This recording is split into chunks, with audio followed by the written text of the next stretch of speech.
E aí, pode rodar? Ainda não rodou? Roda aí, né?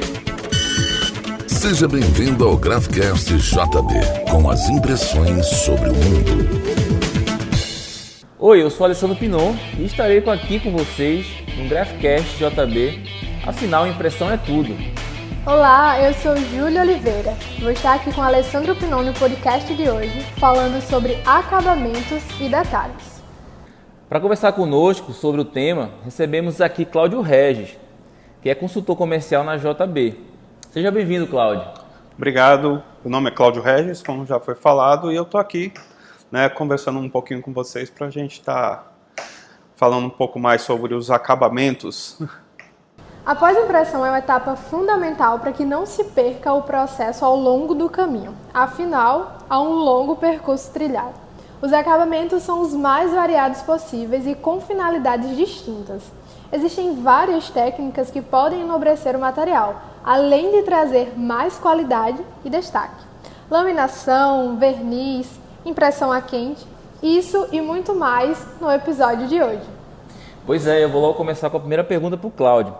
Cláudio, depois da impressão, o que vem logo depois da impressão, o primeiro passo? Bom, depois que se imprime o material, obviamente precisa saber qual material foi impresso, porque existem várias técnicas que são utilizadas depois da impressão, que nós chamamos de pós-impressão. Pode ser um simples refile final, como também pode ser uma dobra, mas também tem todas as técnicas que podem enobrecer o material, seja ele a laminação, o verniz, o hot stamping. A laminação tem várias divisões, enfim, tem muitas coisas que podem ser feitas após a impressão. E no caso, o que é um acabamento especial? O que é que ele, na verdade, proporciona ao impresso?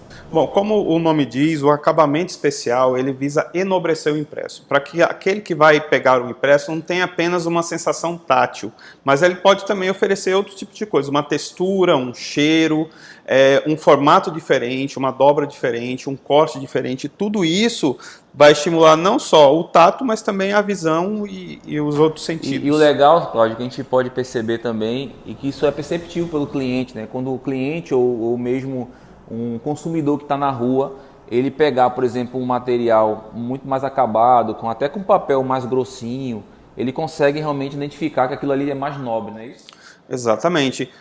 Vamos dar um exemplo, como uma embalagem. Se apenas uma caixa, ela pode não chamar tanto a atenção, mas se ela tiver uma laminação fosca, tiver um brilho localizado, um relevo, uma textura diferente, talvez isso estimule até a compra daquilo que ele está vendo, Tá. Porque não é só uma sensação visual. Verdade. E conta pra gente um pouquinho sobre a laminação. A laminação é aquele mais conhecido como plastificação ou não? Ou tem uma diferença? Existe uma pequena diferença. A plastificação, normalmente que a gente chama, é um plástico menos nobre. A laminação não, ele já é feito com outro tipo de material, que é o BOPP, que é o polipropileno bioorientado, e tem alguns tipos. Ele pode ser brilho, pode ser fosco, pode ser também o que chamamos de soft touch, que ele confere uma aparência assim, tátil diferente. Ele pode também ser uma laminação holográfica, ele também pode ser metalizado. Você tem vários tipos de laminação que podem ser colocados no impresso. E a laminação, Cláudio, além desse benefício de trazer mais atratividade ao olhar do consumidor, qual é o outro benefício que ela pode trazer? E outra pergunta também, são todos os materiais impressos que recebem laminação? Saiu o papel lá, já recebe laminação, como é que funciona isso? Nem todos os impressos precisam de laminação e nem todos os tipos de papéis eles podem ser laminados. De modo geral, a gente precisa ver o objetivo do material impresso, seja ele um folder, seja ele uma pasta, seja ele uma caixa, uma embalagem diferenciada, E é claro que isso também tem a ver com o planejamento. A gente não pode simplesmente achar que qualquer material impresso ele precisa de uma laminação. E tem várias questões envolvidas, questões econômicas, financeiras, onde vai ser distribuído, quem é o público-alvo. Tudo isso é importante na hora de pensar num acabamento ou num enobrecimento do material. Bacana. E eu queria também discutir com você e falar um pouquinho sobre isso, sobre verniz. Você falou um pouquinho sobre verniz no início da tua fala, mas é interessante a gente trazer algumas características que, novamente, confere, enobrece o material. Conta pra gente, o que é o verniz, Cláudio? O verniz é um outro tipo de acabamento que pode ser colocado sobre o material impresso. Existem vários tipos de vernizes. Tem um verniz mais simples, o verniz offset, que ele dá apenas um brilho superficial, é uma camada apenas de proteção sobre o material impresso. Você tem o verniz base d'água, que normalmente é colocado sobre livros de alta qualidade, quando você tem um livro com que são páginas foscas, que tem obras de arte sendo impressas e tudo mais, então você coloca uma camada de base d'água, mas também tem o verniz UV, de cura ultravioleta, que ele serve não só para dar proteção, mas ele dá um brilho extra no material impresso. Tanto é que a gente coloca o verniz, que ele pode ser localizado ou não, sobre um material com laminação fosca, para você ter um contraste entre o fosco e o brilho, enobrecendo muito mais o material impresso. Bacana. É engraçado isso que eu percebo bastante no mercado, o pessoal querendo isso. Isso, lógico, para poder você enobrecer tem um custo, né? Ele só torna um pouco mais caro.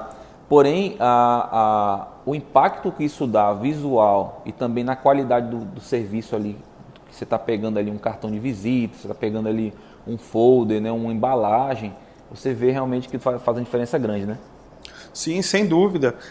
Acredito que um material com vários tipos de enobrecimento, com acabamentos especiais, com certeza vai agregar valor ao produto. Se você tem um rótulo com um corte diferente, se você tem uma caixa com verniz, com laminação fosca, com certeza isso vai estar agregando muito mais valor àquilo que está sendo vendido, colocado dentro de uma embalagem, ou aquilo que está sendo mostrado num prospecto, num folder, ou até mesmo numa pasta de apresentação. E agora eu queria perguntar justamente sobre o que eu acho, na verdade, o acabamento mais bonito de todos, né? Que é o hot stamping. E aí, tu poderia nos explicar como é que funciona lá, né? Para que aconteça essa impressão a quente e explicar mais ou menos em quais impressos eles normalmente são utilizados. Bom, o hot stamp, ou aplicação quente, ou laminação quente, enfim, tem vários nomes, mas é muito conhecido no mercado como hot stamping. E alguns chamam de foil também, né? Que ele pode ser aplicado a frio também, tem alguns processos que utilizam essa mesma técnica, só que de forma fria. Mas vamos pensar naquilo que a gente utiliza aqui na gráfica JB. Normalmente é feito um clichê em alto relevo, que é colocado na máquina, ele é aquecido, e você tem uma película que pode ser dourada, pode ser metalizada, prateada, vermelho, verde. Você tem vários tipos de películas que podem ser utilizadas sobre o impresso. Então, o clichê ele é aquecido, e quando em contato com a película, tá, ela adere ao impresso, né, aquilo que está ao substrato, que pode estar com uma laminação fosca também. Isso é muito comum, você ter uma laminação fosca e um hot stamping aplicado sobre ele, né? Então ele confere, além de todos os acabamentos que são colocados sobre o impresso, ele tem uma diferença porque ele não é uma impressão em si, mas é uma película metálica que confere muito mais valor ao seu impresso. Então, quando você vê um cartão de visita, eu estou falando de um cartão de visita que é algo muito prosaico, mas você pode ter um rótulo com hot stamp, você pode ter uma caixa, uma embalagem, uma pasta, uma sacola com hot stamp. Então, você tem dezenas e dezenas... Calendário. Nosso calendário do ano Exatamente. Você tem dezenas e dezenas de aplicações possíveis, né? Capas de revista, tem capas belíssimas de revistas com aplicação de hot stamping, né? Cadernos, capas assim, de caderno. E por ter um clichê, você pode ter esse clichê que ele começa com uma aplicação, você pode até criar uma marca específica para ser uma coisa de segurança, né? De você colocar no ingresso, né? Alguma coisa assim. Existem alguns impressos de segurança que utilizam o hot stamping. O que mais vê é o hot stamping holográfico. Então existem itens de segurança, até mesmo papel moeda, que também tem o impresso de segurança com o hot stamping. Você tem papéis timbrados de cartórios, que você quer um documento que não seja possível a sua reprodução em outro lugar. Então você tem vários tipos de impresso que se utilizam do hot stamping também como segurança. Então, para quem não está entendendo nada, né? Pega uma nota aí. Pois de 100, de 2, não sei. E só dar aquela viradinha a gente já vai perceber, né? Exatamente. O hot stamping No papel, normalmente nas nossas notas, nosso dinheiro, ele tem o hot stamping holográfico, que é bem específico, inclusive, sua aplicação, por ser papel moeda, né? E a gente já percebe a segurança que há no nosso dinheiro. Bacana. O papo está muito bom, mas já estamos chegando no final aqui, né? Então, assim, chegamos no final do programa, do Graphcast JB, o podcast do mundo gráfico. No episódio de hoje, detalhes e finalização do impresso. E agradecemos a você, Cláudio, e a também você que nos acompanhou. Eu que agradeço, assim, sobremaneira o convite, né? Eu espero estar aqui mais vezes com vocês. Foi um papo super agradável e acredito que esse podcast tem tudo, né, para fazer sucesso. Para ouvir novamente este episódio, basta acessar o Graphcast JB pelo Anchor ou Spotify. Segue também nosso perfil nas redes sociais, @GráficaJB. Tchau, tchau! Rodou, né? Rodou! Então, roda essa também! Esse foi o Graphcast JB, com as impressões sobre o mundo.